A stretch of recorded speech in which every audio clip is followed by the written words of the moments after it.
баршаңызды бүгінгі келіп жеткен, осы күнге жеткен тәуелсіздігіміздің 30 жылдық мерекесімен құттықтаймын.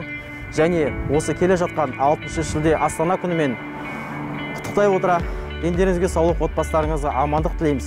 Өздеріңіз көріп отырғандай, мінекей осы көлікпен жылжымалы Нұр Сұлтан қаласындағы барлық 4 ауданның Сарыарқа, соның ішінде Алматы, Байқоңыр және Есіл аудандарында, жақын маңындағы аудандарда өз концертімізді осы көлік арқылы әртістерімізбен бірге концертімізді беріп жатырмыз.